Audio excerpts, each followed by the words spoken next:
You are now listening to the I Think I Love My Wife podcast. And this is your best friend's best friend, Chidozie Okafor, ready to take you on another journey. Are you with me? Because I'm ready. Let's get it. This episode is sponsored by Nello Effect, a coaching and consulting service that helps people turn mindfulness into action as they navigate the dating world as well as their relationships. Follow on Instagram at nello.effect and find more information in the episode description. What's going on? Welcome to another episode of I Think I Love My Wife podcast, and I'm back with Alan. Glad to be back. Thanks for making time. Hey, for sure. This is fun. I'm ready to get into the thick of it. Okay. Into the thick of it. So we were talking about I feel like I made an exception for you, and not that I did you a favor. So I want to clarify. Yeah, clarify. I didn't do you any favors, but I made an exception because when the first 3 seasons of the podcast, people, hey man, put me on a podcast. I'm engaged and da da da da. I'm like, no, bro. The rule is you need to be married. Yep.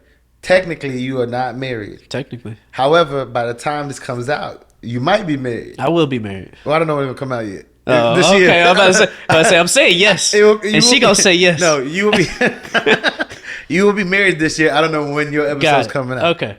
However, I did think that you had an interesting perspective and story, and mainly not necessarily you, but how you and Andrea navigated the extended engagement. Okay. Because a lot of people would say, and COVID happened, so I don't want to negate COVID. My guess is if COVID didn't happen, maybe 2022. Maybe. Yeah, I'd probably be married, which is still like 4 years of engagement.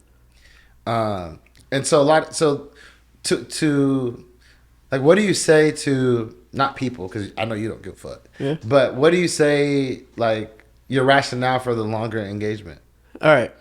Quick correction from episode 1. It was 2019 when I proposed. Okay. Oh, yeah. I said 2018, I believe.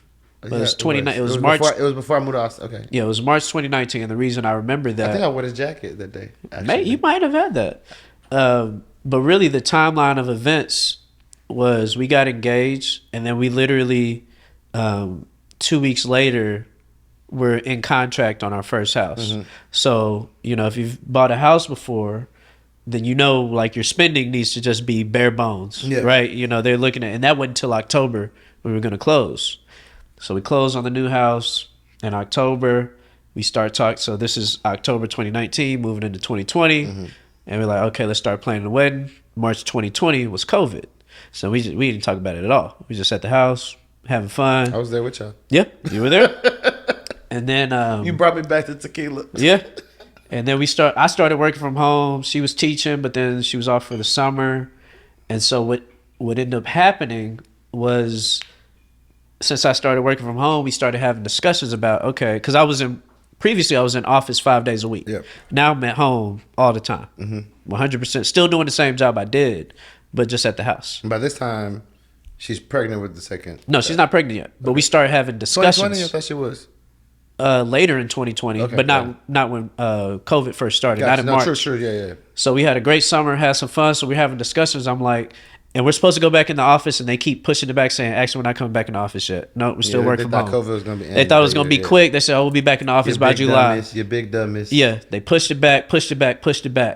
And so I was like, well, if we are going to have another kid, this would be a great time because at least I'm at the house. We saw how it was the first time. I can help out. I can be here. I'm still working, but I don't have to. So the second child is a little bit more strategic. The second child was definitely planned. The second child was more fully intentional. And so we said, we're going to enjoy this summer. And after the summer, we're going to start trying. And so that's what we did. And so then we had a baby June 2021. Mm-hmm. So that was planned. So we're not even thinking about, we're engaged. It's still COVID, but we're like, okay, we're figuring that out. So 2021 finishes. And then I start going back into the office around 2022. But only a couple of days a week. It was a flex schedule right at this time. And so now we're getting into the conversations of, okay, let's get married. We running through this a whole long time.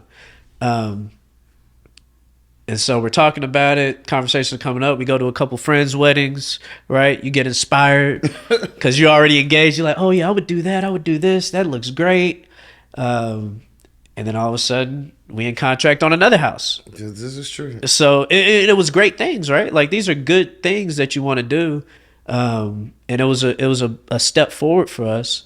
And so once again, we're like, well, we can't plan a wedding and buy this house at the same time because we had to sell the old house. So that logistically came into play. So we did that. Then we closed on that house in March of 23. Yeah. But we got on contract in it in the fall. So then we finished that. And we like, okay, we ain't having no more kids. I got a vasectomy. You got snipped? I got snipped. We'll talk about that process later. Okay. And then we know we ain't leaving this house for any time soon. We're going to be here for a while. Let's start planning the wedding. And that's 2023.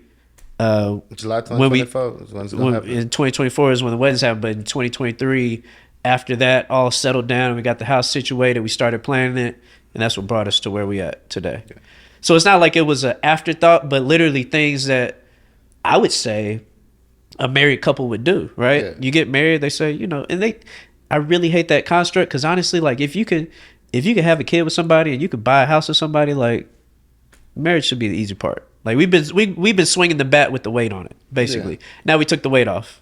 Now we knocking home runs out the park. You know what I'm saying? So, but that's kind of gives some more light on why it was so delayed, though. Yeah. No, what I hear you saying is that you weren't running for marriage. No. Life, like intentional life decisions and unintentional things, kind of pushed out when it would happen. For sure. Got it. Was there in all that you said? I heard you say multiple times we talked about it. Mm-hmm. So there's clearly a discussion happening. It's not a unilateral decision. Right. We're not getting married. However, do you feel like there's one thing to have a conversation, there's another thing to feel the way you feel. Do you feel like her feelings towards that matched what you guys talked about, or there were still parts of her that was like not wondering if you're gonna do it, but like why haven't we done it? Oh yeah, for sure, 1,000%. I mean, even because a lot. When you get married, even before the wedding actually takes place, from the I'm getting married on this date to the wedding, a lot gets exposed in that time. More so from like family. Like what? So like family members were I'm wondering because I'm in that. Like, what am I about to get exposed?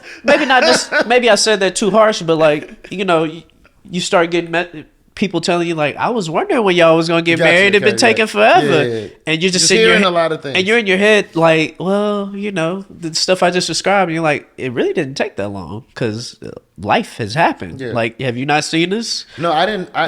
The funny thing is, I everything you said, I knew, right, but I never thought about it that way. Even in like getting you here. Never thought about they've had a lot of life stuff happening. A lot every single year. And so when you say it the way you convey it the way you said it, I'm like, oh, that makes sense. Like as soon as they life chilled, they're doing it. Yeah.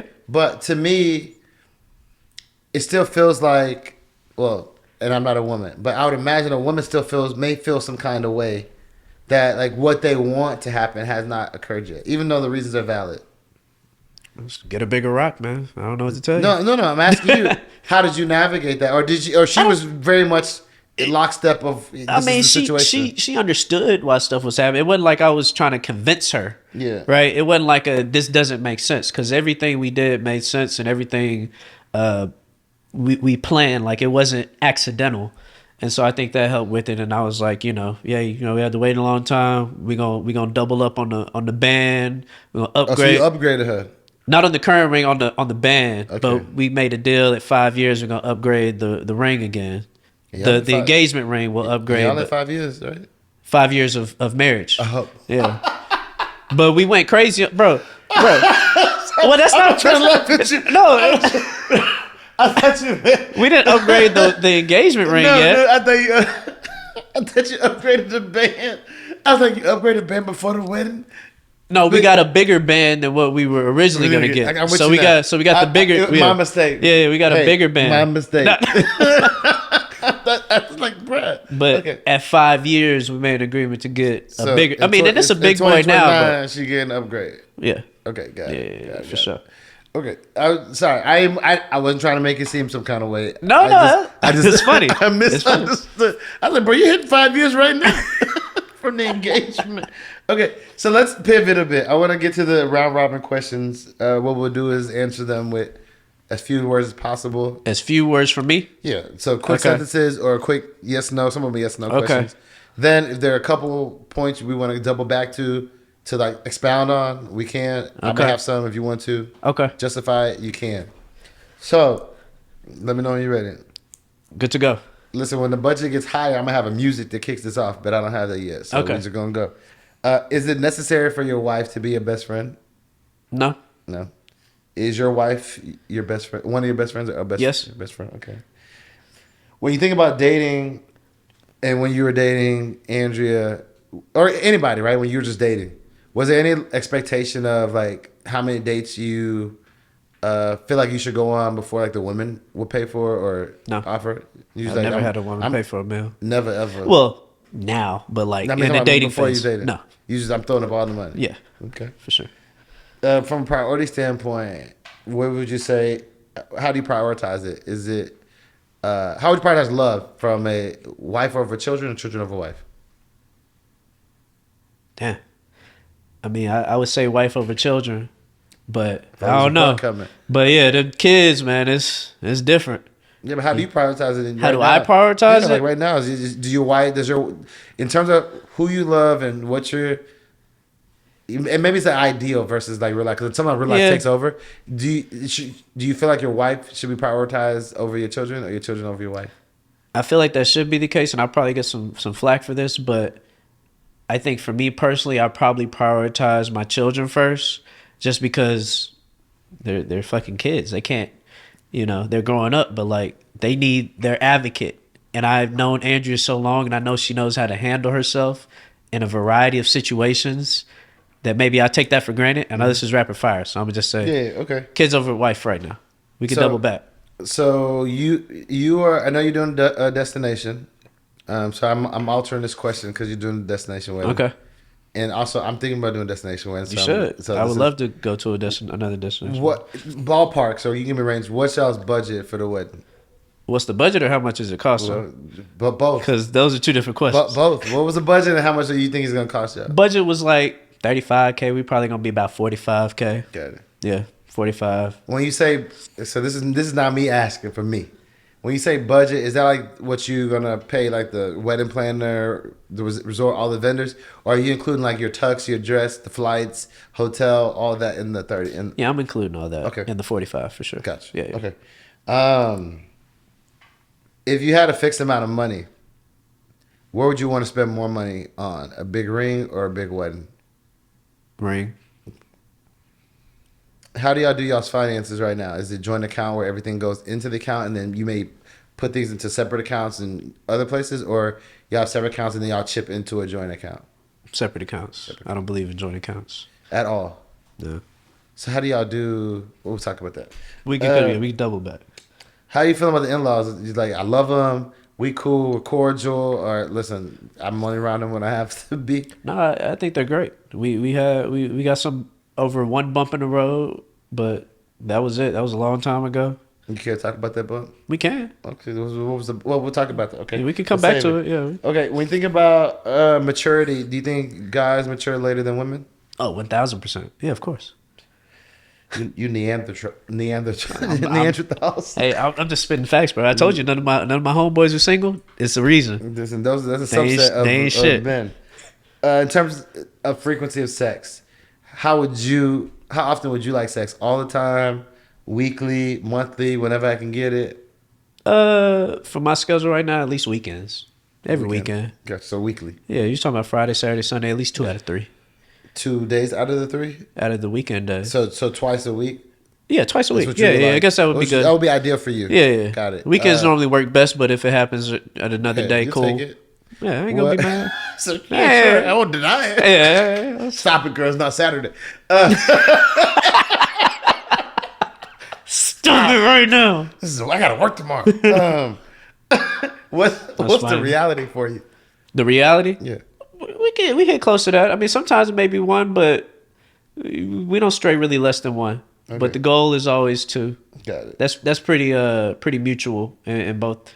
I think a lot of times we think guys are the only ones who want sex, which isn't the case. No, I think it changes and fluctuates for everybody. So yeah. I agree with you there. Yeah, for sure. How much alone time would you say you get with your wife a week? Like how many hours of alone time? Probably about 2 hours a night. That's funny. The person I interviewed before said the same. A night? A night. Oh, he said a week. So Oh he no, said I a get night. about 2 hours a night. I'm Got very it. yeah. I'm very Is intentional. that something that y'all do intentionally, or it just kind of happens that way? It's pretty intentional for sure. Yeah, we got shows we watch. We'll hang out, put the kids to sleep, and that's our time. Then after that, she'll go read a book. I'll probably watch a movie or play on the Switch or something. Got it. You know, Would you consider yourself a journey person or a destination person? a journey person. Yeah, like in the sense of some people. Let's say there's y'all trying to accomplish something. Okay. Some people are just focused on like how do the solution, like the destination, and then some people are like, how did we get to the destination? Okay, that means more to them than getting to the actual accomplishing the goal. Then I guess so. Where do you fall? Are you the journey or the destination? How do we get there? For sure, the journey part. Yeah, I wouldn't have guessed that with you. You think you married up? Yeah, 1,000%. Okay. Were there any coming into proposing or as you thought about marriage? Were there any like deal breakers for you?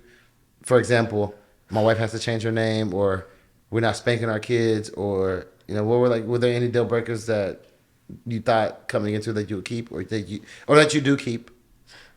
Well, she is changing her name, but if she didn't want to, that would be, I don't know if that would be a deal breaker. She said, I don't want to change my name to Brown. Yeah, even if she wanted to hyphenate it, I'm not having that. So if she didn't want to change it, or she wanted to hyphenate it, you wouldn't be like, nah, give me the ring back.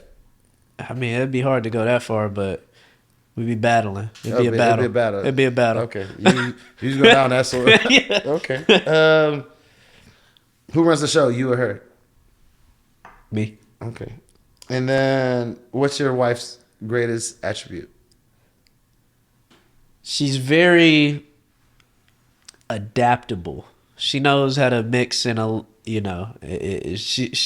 she could fit in where she needs to in terms of like outside of me, right? Just like in life. Like she could blend in very well. And it's a very attractive feature to me because I feel like I'm kind of that way too. So you could just kind of send her out in the wild. She could chill in the back, be cool, be quiet if she needs to. She could be front of the room if she wants to. But I really like that about her. She has a lot of versatility. A lot of versatility. And I see that day to day. Like I could see her be a lot of different things. But I know it's rapid fire, so I'm gonna stop. Yeah. That's it. And then what's more important to you in terms of your wife? To be loved, to be respected. What's important to me? Yeah, most important. Probably respected. Yeah. Got it. Well, that was it. Hopefully, it wasn't too hard. No, it wasn't too bad. We're gonna circle back on a couple questions. Okay. What was the main one you wanted to circle back on? You talked about the in-law bump in the road. Oh yeah, what was the bump in the road? And there was another one. Was it the sex? No. It wasn't the sex one. We'll figure it out when we get there. Yeah. So yeah, what was the bump in the road? Well, and I hope she doesn't mind me sharing the story, but it's 100 people were there, so it's not like I'm the only person telling this. But yeah. So we talked about the engagement party. So what ended up happening was, of course, I reached out to her father. I talked to him in person, actually. I talked to him at New Year's because we were there for New Year's. I was supposed to ask him at Thanksgiving when we were there, but I was too nervous, telling him I was going to propose, and I just didn't do it. And she was like, my parents want to come down for New Year's. I said, let's go. Yeah. Because I was like, I don't know. I probably won't see him again until then. And I didn't want to call him and do it over the phone, so I talked to him. I said, hey, I plan on proposing this day. I'm going to do it in Dallas, XYZ. I'm going to do a photo shoot. Then we're going to come back to the house. We have a ton of people there. It's going to be a party. He said, cool. It wasn't really a blessing of the marriage, more or less. It was more just like, I want you to be the first person to know. Because we had already been together. We already had a kid. Like, this is for us. This is not for... But I want... If you're not there, like... If nobody's there, I want you to be there. Yeah. Because I know you're the person she looks up to the most, right? So we get to Dallas. The engagement is on a Saturday and Friday night. So we're just chilling. We're going to do pictures at the Arboretum the next day where the engagement is. He texts me and says, hey, I'm not going to be able to make it. Something about a car. And they got like 4 cars. And I'm like, okay. And so I was just very confused. So and he knew that you wanted to do that. Yeah, well, that's what he said. He couldn't make it to the engagement party. Okay, gotcha. I just didn't know if you gave him a reason to come to Dallas. You were surprised. He knew what the party was, and so nobody came. Like nobody from her family was there. It was all my family. Yeah, she had some friends come. I was like, I don't remember seeing any of them. Yeah, no, they weren't there. Yeah, and come after the fact, like I think he maybe had downplayed it in his head of what we were actually doing, because he's like, oh, I thought it was just such and this. And then we had a video, we put it out, and it was, I want to say about 80 people there. And it was her friends from Houston, and we had people from Colorado fly down. Like, it was a big deal. And so I just stopped talking to them. No. After that point, I stopped. You took that. I took it very personally. Yeah. It was a slap in the face to me, and she was very upset about it too. And so that took us both a while to get over. And so it was a point where we were going to Houston and not staying with them. We stayed in I have a lot of family in Houston also. Was that a choice you made or just mutually made? Or it was more like, if I go to Houston, I'm either doing down and back or I'm staying at my uncle's house. Gotcha. Because I was upset. Y'all weren't at a point where you didn't want to be at that person's house feeling the way you were feeling. Yeah. Got it. And, my dad has always said, anytime you walk into somebody's house, you say what's up to the people who live there. And I didn't want to say what's up. Got it. So I didn't want to go over there. Man lives by a code. Yeah, that's what my dad said, and I respect that. Like, hey, you feel some kind of way, you gotta be like, hey man, I need some towels. Yeah, I can't do that. Where the towels at? I'm not gonna put myself in that position.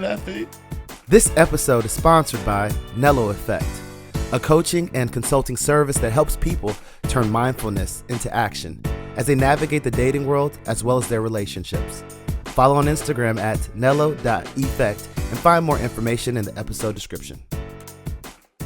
And so it was a little strapped, but we talked on the phone. But so what was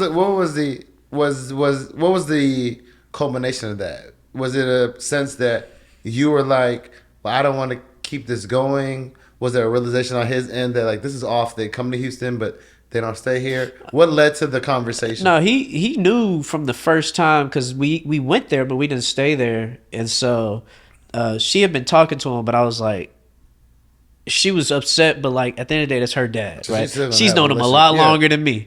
Yeah. I've only known this man for about 4-5 years, however long at the time. And I was like, I don't open up to people. And so I felt like that was me opening up, and it was just kind of like a nah. But then we had a conversation, and I think it was very innocent. I hate that it didn't happen, but I think, there was just a confusion on what that day was. Yep. And that if anybody was supposed to be there, we needed it to be you and her mama, her sister, her brother. Really, anybody else, it really didn't matter. Yeah. We really just needed mama and daddy. That's it. And everybody else, perfect.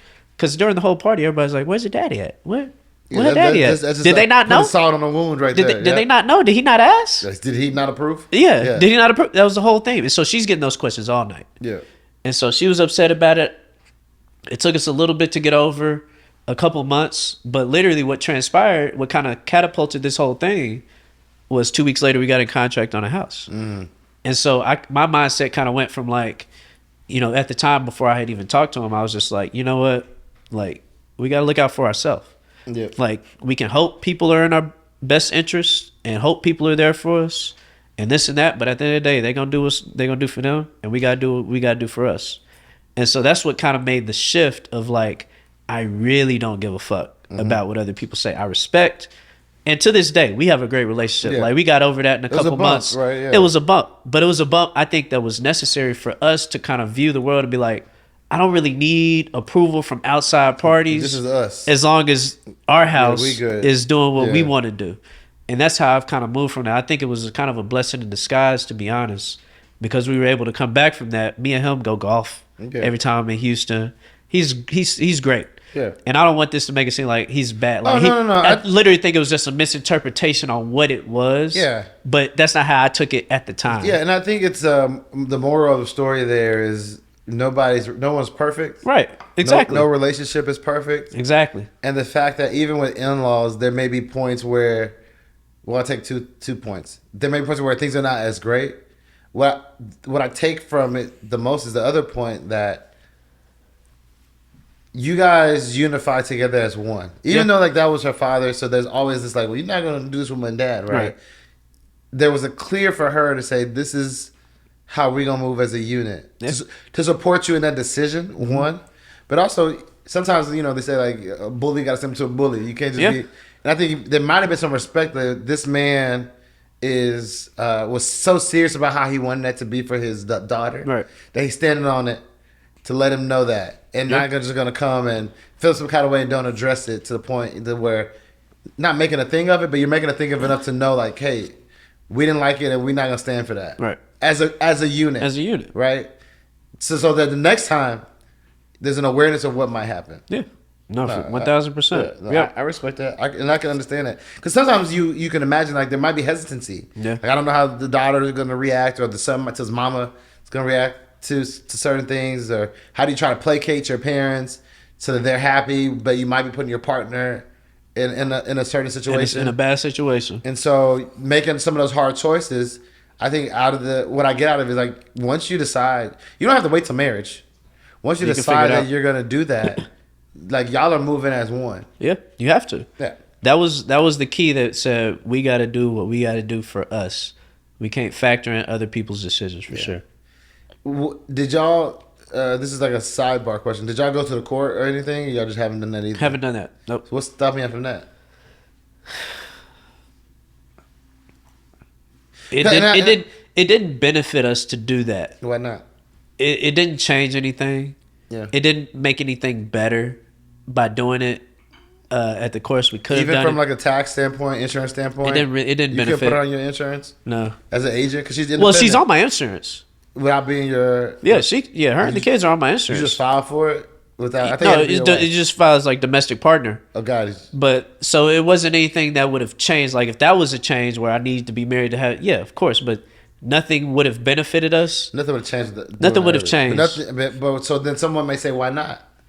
Why get the government involved if they don't need to be? Well, you get involved. You may do a small thing under God just to say we together, and then because to me, you could government aside, right? Like that to me, I call that a formality of what you guys choose to do, right? Yeah. And the way I look at marriage, like at the end of the day, same way it was like y'all with versus your in-law, right? Is y'all versus the world, and so you make the covenant with God. That matters more than anything else, right? For sure. And so someone could say, "Me, why not make the covenant with God, right? Yeah. And then we do the celebration with people when we can do it." That's a fair statement. I mean, it's very hard to think about. Yeah. I was just curious. Nah, because I'm navigating that too. Because you think about my situation, engaged, and by the time we do the destination wedding, it's gonna be. So you are doing a destination wedding? Well, I'm very. You talking about my destination wedding? For me, I'm going to your wedding. Oh, okay. I told you we trying to do destination wedding. Well, you said I didn't know it was for sure though. You just said by the time we do our destination wedding. I am speaking into existence. Okay. I'm manifesting. Got it. We got to pick a wedding planner and make sure what the Google Siri says to the budget is what reality. Yeah. But assuming we do one, the date is going to be almost 2 years from the engagement. Yeah. So in my head, I'm like, should we just wait? Like we can make sure we good with God and how we feel about marriage, and then just do whatever we need to do for people. Bro, there's just so many paths to life, bro. Like, it's no right way to do it. And I'm not trying to make you seem like y'all did I wrong. know. Yeah, I'm just saying, but whatever y'all decide or whatever those people decide, like that's all that matters is like a common agreement. Yeah. And that's really all it boils down to. So for sure. The other question we had was around, I think, the joint accounts. There's two. The joint accounts, separate accounts. Yeah. I have a friend that did separate accounts too. I guess the question comes into, in the example I used to ask him, like when you have a child, especially their first child, there's all these new bills, like your doctor visits, all these different things that come up that has to be paid for. That wasn't like in your water bill, mortgage. Hey, HSA. Get HSA. Tax-free health spare. That's get your tax-free money, pay for your for sure. expenses. But just in general, that's one example, right? But my point is, the standard stuff exists: electricity, water, mortgage. Yep. But as life progresses and new stuff comes up, how do you figure out who's paying for what? Yeah, we actually have these meetings. We used to do them every 3 months. Now we kind of do them every one. But basically, what we've kind of gone with, because she was not working for like 2 years. Yeah. Because we had our second child, and Adeline was kind of in school, but not really. Like half days because she was so young. And so, if you've ever had a kid, you know how daycare is. It's like at a certain point, it's like, what's the point of going to work just to pay for daycare? Well, I raised my own kids. So we were kind of in that space for a couple years.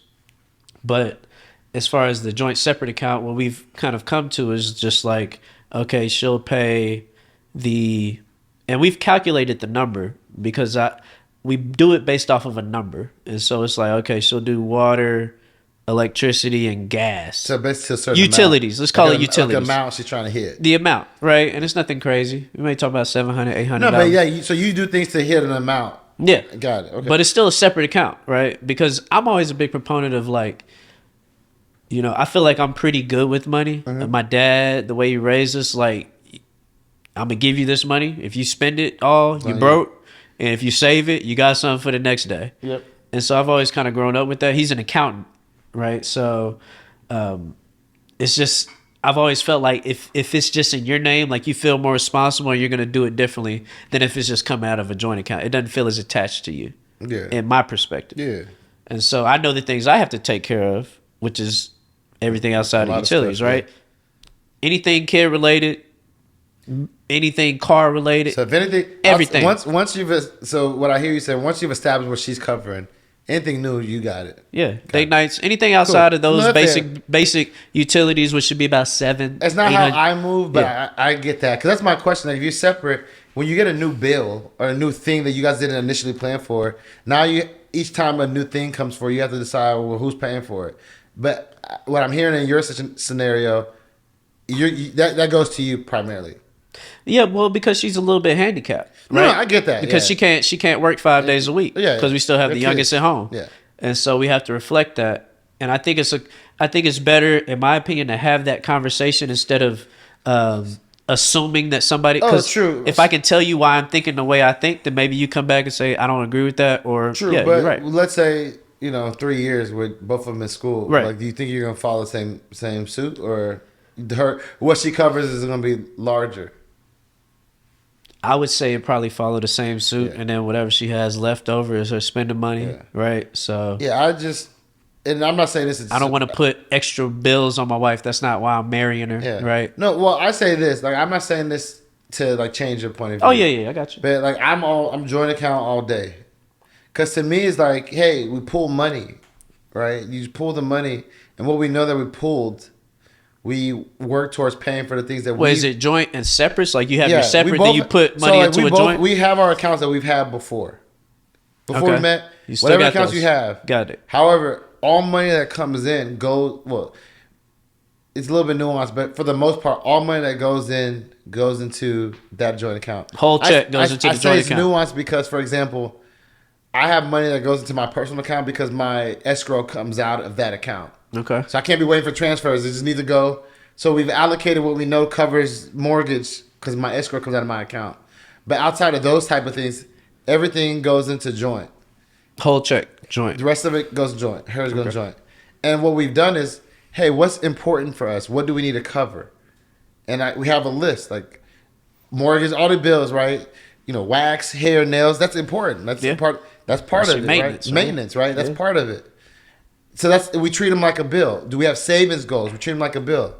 And we pay for all that, and we see what we have left. Once you budget that out, you know what you have left, and then we divvy that out. And then I transfer out what's left. Say, hey, 50-50? It's $1,000 of you. Like, here, 500 to your personal account, you're saying? So you transfer back out to your personal account. Okay. So it's 50-50 in the sense of that, but what we treat as bills, there may be more of your stuff that we treat as bills. For example, hair, nails, wax. We treat that. So you don't want to put that cost on her. You want to put that cost on y'all. At the end of the day, it's ours. That's what. I'm getting you. If something falls off, let's say whatever, like, or I need, like, she gonna have to help. Yeah. So to me, like, it just saves discussion around stuff that we like. Listen, are we as a group prioritizing these things? For example, I give my parents, just out of love, maybe it's Nigerian culture, I give them some money every month. How much money you give your parents every month? $100 a month. Yeah. It ain't like they asked for it. It's just love. It's not for a phone bill. You still on the family plan? Part of it is I know my parents don't buy stuff for themselves. So it's just like some. And so this is like free money. And they're retired now too. Okay. So their income is less than they used to make. I got you. They really tight on spending their money on stuff. So this is money like, hey, go get you something nice. Go do something nice. Yeah. At least go on a date. They didn't ask me for this. Right. And so I was already in the habit of giving each of them $100. Go do something for yourself each month. Have you ever said that on a podcast before? What? Did you give your parents $100? This is the first time I said it. It's exclusive? Yeah, it's exclusive. I just want to make sure we get an exclusive. Yeah, it's exclusive. And so this is the first time I said it to them. Oh, it's said on the podcast, but I do that. That was something I came into the relationship doing. Yeah. And so when we look at the bills and things That's that are love. important, we talked about that. So that's something we maintain. Yeah. We both have separate businesses that, like, I was putting in a certain amount of money in my business in case things come up, so I'm not going into our money, my personal money, for my business. Because I'm in school and I'm not generating as much revenue as I would make if I wasn't in school. She has a business. She's the one that her business did this set. It's a beautiful set. She does interior design. Beautiful Will set. Joe and Co. You know, Will Joe and Co. I'll put you on. I'm not on Drake album, but Will Joe and Co. It's a If you beautiful want to set. do interior design, she did the set for this, right? We put money in there in case she needs things for her business that she's just set up. So we treat that all as bills. So, hey, what are the things that we need to do? We put them as line items. And then, to me, that tells you what you got left. If you do all the things that are important and you got nothing left, then we don't got no money to be doing willy-nilly stuff, right? Yeah. So that's how I look at it. And I'm not saying that's the right or wrong way. I just think it just mitigates having conversations when things come up. Or what do we do with it? I can understand yours because you have a cap and then like whatever it is you take. So you're not having a conversation for every new thing. But No. That was just my take on it. And my stance on that too, just so you know, like if there are any new expenses, I just got to make more money. Listen, that's really what it boils down to. The difference, the nuance is there. We got to make more money. Yeah. Because there'll be times where it's like, well, I want to do this. I'm like, listen, look at the budget. Tell me what we're going to change. Yeah. We need to both contribute more in this so that the pool is greater for us to have more to spend willy-nilly. Well, the second nuance of that is that she's got to watch the kids 3 days a week or 2 days a week, 3 days a week. So it's like, okay, when kids are in school, we can have a different conversation. But right now, we got a quote from a daycare the other day, bro, for like 3 days a week, and it was for stupid. it was $1,100. That sounds like a lot a month per child. Yeah, just for one. Yeah, but it was $1,100. It's like, no, I'm okay. Yeah, well, at least you know that what you going on is what. Yeah, at least I know because Angie's a teacher by trade, so she has all the stuff to. We got a whole bunch of learning stuff and this and that. Not mean to get off topic, but it didn't make sense. Yeah. So. Was there any other round robin questions that stood out to you that you want to talk about? Why do you think we mature late? Well, it's not that I think. I know we mature late, mentally at least. You know, but usually maybe physically we may be bigger. Usually but like, we have this conversation in the context that we not. To me, when we have this conversation, it's like it's said with ease because men are not prioritizing things for a relationship that women want men to prioritize. Yeah, it's definitely a X lateral versus a Y. Yeah, we're talking two different planes. We miss each other because to me, like I said before, I say this every time. If the guy can go to work, maintain a job, he's excelling at work, he's being responsible, he's mature. He doesn't lack maturity because he's not prioritizing that in his life right now. Yeah. Like, because he's not doing what you want him to do for the relationship doesn't mean he's immature. No, he just doesn't care that much. It's not important to him to do those things. Now, if he was like, you got to wake him up to go to work, he missing days, he's not sure. Okay, this guy is a bum. But to me, it's just hard to say that when we all hit 21 and the same guy that goes to work just like you goes to work, like you go to work, is immature because what you want in the relationship is not what he's giving you. I can't. It doesn't. I think when you talk relationships, definitely emotionally immature, because it's hard for me to feel like I would have gained emotional intelligence, or however you want to phrase it, without being put in fucked up situations. Yeah. You know what I'm saying? Like, damn, I guess that was fucked up. I thought that's what I was supposed to do. I thought I was supposed to have 7 girls on the roster. What you talking about? What's wrong with that? You know what I'm saying? Like, I'm not supposed to have a team. Like, what if this one don't hit me up on Tuesday? I got to hit another one up. Listen, you know what I'm saying? It's a whole. I don't want to even get. I believe in that stuff. Like, to me, I don't think anything's wrong as long as you're being honest about what you're doing. Well, I don't think you should be honest about having a team. I don't think I've ever been said I had a team to a girl I was talking to. I don't think you should. I don't think you should be like, yeah, you want a 7. Yeah. But I think you should be explicit about, hey, we're not exclusive. You hit it with the, how Patrick Mahomes won the Super Bowl? You know the running back? That's you. You're not Patrick Mahomes. You like You like number 4 or 5. You complimentary to what's going on. You helped us win. You're the key, but you're not the core. I don't need you. I need Patrick Mahomes. You're not Patrick Mahomes. My thing there was like, I think you should always be honest and upfront. If you making moves to be exclusive, be about it. But being honest up front don't get you no ass, Jadozy. So that's why we don't do that. It doesn't have to. Well, that's the issue. That's what I'm saying. But it doesn't happen that way. But I'd rather lose out on getting ass and having. But you say that as a post 25-year-old male. We talking about. I'm trying to help them out. Because to me, target. When I say I'm trying to help them out, it's like you're playing a numbers game. You can lie and play games with people, right, to get what you want near term. And then you deal with the repercussions of that drama and all that stuff, the fallout. Or you may get less of what you want in that, like less options for that, but they down for what it is. Yeah. And to me, I'd rather get the fewer people that are down for what I want than like deal with the drama that comes from because I had a short term. It's an ideal situation. That's ideal situation. That's how it works. That's ideal situation.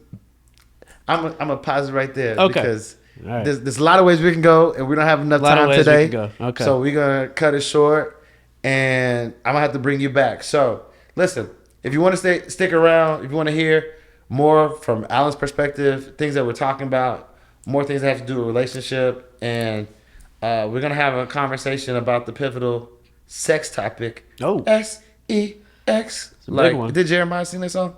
Anyways, we're gonna talk about that more next week. Make sure you tune in. Make sure you subscribe to the podcast on YouTube.